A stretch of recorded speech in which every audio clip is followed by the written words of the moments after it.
আসসালামু আলাইকুম। আজ বানিয়ে দেখাবো দুধ পাকন পিঠা। কোনো প্রকার ছাঁচ ব্যবহার না করে এই দুধ পাকন পিঠাটা বানিয়ে দেখাবো।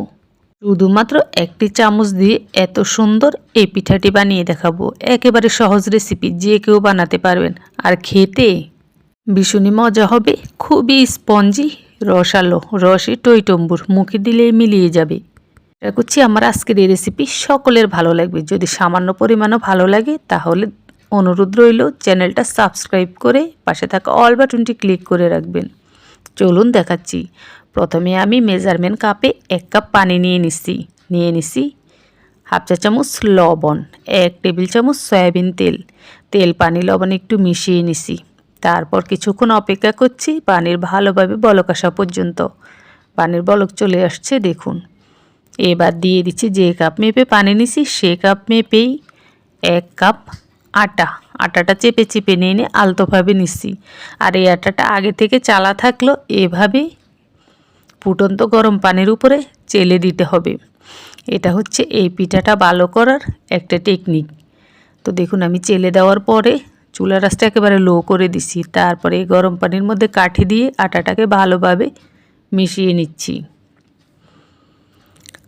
মিশিয়ে নেওয়া শেষ, চুলার আঁচটা পুরো বন্ধ করে দিছি। তারপর কিছুটা ঠান্ডা করে এই বাটিতে নিয়ে নিছি। এবার পুরোপুরি ঠান্ডা করা যাবে না, কিন্তু কিছুটা ঠান্ডা করে গরম গরম অবস্থাতেই মথে নিতে হবে।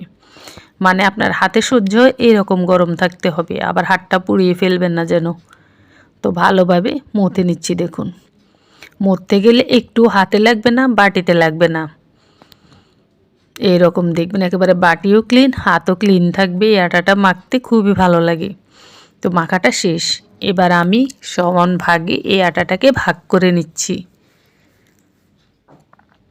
দেখুন সমান ভাগে ভাগ করে নিছি। তারপর একটি ভাগ হাতে নিয়ে নিছি, 2 হাতের তালু দিয়ে সুন্দর করে গোল করে নিচ্ছি।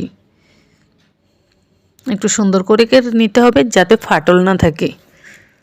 এই যে দেখুন এভাবে আমি এই সবগুলোর বল বানিয়ে এক জায়গায় করে নিচ্ছি। দেখুন প্রত্যেকটা বল সমান হয়েছে। এবার দেখুন একটা চামচ নিয়ে নিছি, তেলের পিঠা আমরা যে উঠাই এই চামচগুলো সেই চামচ। এই চামচটাকে উল্টো করে ধরে এই সাইডে আঙ্গুল দিয়ে একটু তেল লাগিয়ে নিছি। তেলটা অবশ্যই মনে করে লাগাবেন, না হলে পিঠাটা তুলতে অসুবিধা হবে, ছিঁড়ে যাবে পিঠাটা। তো তেলটা মাখার পরে এবার একটা গোলা এর উপরে দিয়ে দিছি দেখুন। তারপর হাতের তালু দিয়ে আলতোভাবে চেপে দিচ্ছি। একেবারে শরীরে শক্তি দিয়ে চাপা যাবে না, খুবই আলতোভাবে। তারপর 2 সাইড থেকে এভাবে তুলে নিতে হবে। তুলে নেওয়ার পরে দেখুন খুব সুন্দর একটা ডিজাইন হয়ে গেছে, কোনো প্রকার ছাঁচ লাগবে না। এভাবেই প্রত্যেকটা পিঠার ডিজাইন করা যাবে। তারপরে এভাবে রাখলেও রাখতে পারেন, আবার এভাবে একটু মেলে দিলেও। তো আমি একটু মেলে নিচ্ছি, আমার কাছে এভাবেই ভালো লাগে। ঠিক এই পিঠাটা যেভাবে বানিয়েছি প্রত্যেকটা পিঠা এভাবেই আমি বানিয়ে এই প্লেটের মধ্যে নিয়ে নিচ্ছি।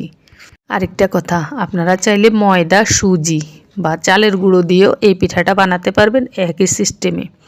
তো সবগুলো পিঠা আমার বানিয়ে নেওয়া শেষ। দেখুন 15টি পিঠা হয়েছে। এবার এগুলোকে তেলের মধ্যে ভেজে নিতে হবে। তা হাঁড়িতে তেল দিয়ে দিছি। তেলটা যখন কিছুটা গরম হয়ে গেছে 4টি পিঠা দিয়ে দিছি। আমি ছোট হাঁড়িতে তেল নিছি, তো 4টি করে ভাজবো। আর এই পিঠাগুলো ডুবো তেলে ভাজতে হবে। প্রথমে দিয়ে পাতিল ধরে লুসনি দিয়ে একটু নেড়ে দিতে হবে, চামচ লাগানো যাবে না।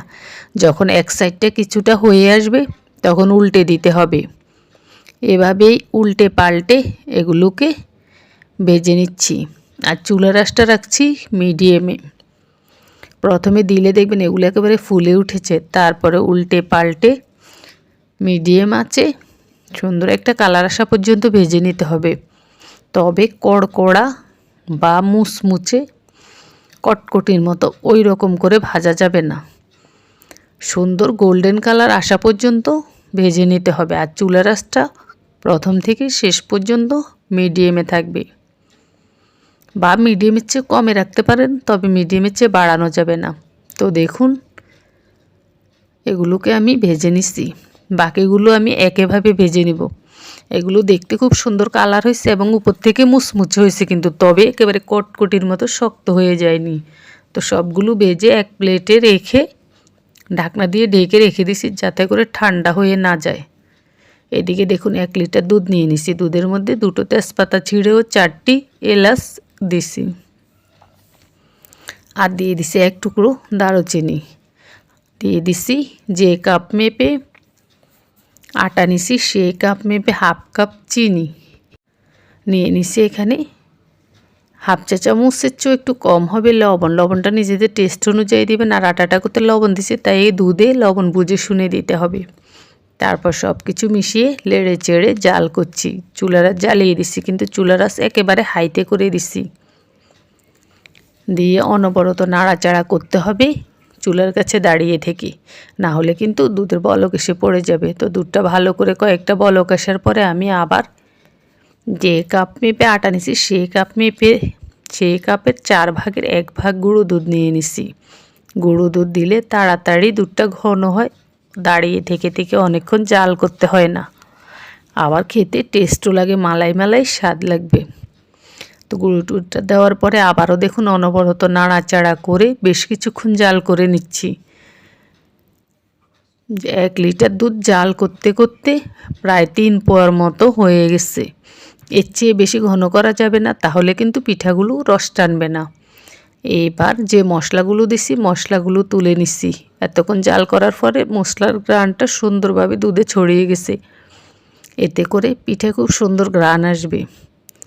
মশলাটা তুলে নিয়ে আবার একটু নাড়াচাড়া করে 1 মিনিটের মতো জাল করেছি। এবার পিঠাগুলো দিয়ে দিচ্ছি, পিঠাগুলো কিন্তু এখনও ঠান্ডা হয়নি, গরম গরম আছে। এই অবস্থায় দুধের মধ্যে দিয়ে ভালোভাবে চুবিয়ে দিচ্ছি দেখুন। তারপর যেটা করতে হবে, চুলার আঁচটা একেবারে হাইতে করে দিয়ে ভালোভাবে 1টা 2টা বলক আসা পর্যন্ত পিঠাসহ দুধটাকে জাল করতে হবে। আর যদি আপনার হাতে অনেক সময় থাকে জাল না করলেও চলবে, পিঠাগুলো দিয়ে ঢাকনা দিয়ে ঢেকে রেখে দিতে হবে সারাদিনের জন্য বা 3-4 ঘন্টার জন্য।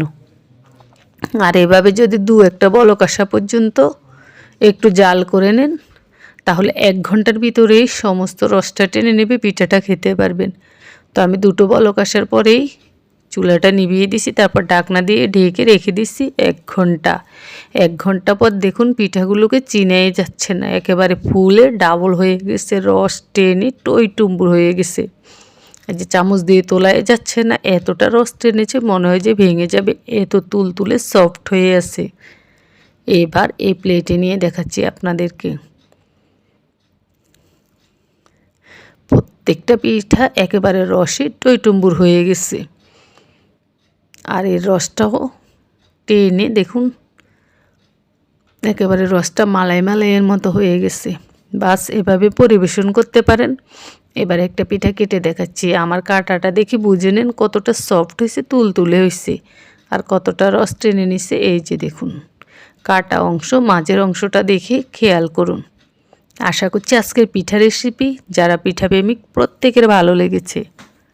যদি ভালো লাগে বাসায় এটা ট্রাই করবেন, ফ্রেন্ডস ফ্যামিলির সাথে ভিডিওটা শেয়ার করবেন, আর লাইক কমেন্ট করবেন। বাসায় এটা বানিয়ে অবশ্যই কমেন্টে জানাবেন পিঠাটা খেতে আপনার কাছে কেমন লেগেছে। আমার কিন্তু এই পিঠাটা খেতে খুবই ভালো লেগেছে। চাইলে আপনি নর্মাল ফ্রিজে রেখে ঠান্ডা করেও খেতে পারবেন, তাতে আরও বেশি স্বাদ লাগবে। ভালো থাকবেন, সুস্থ থাকবেন, আল্লাহ হাফিজ।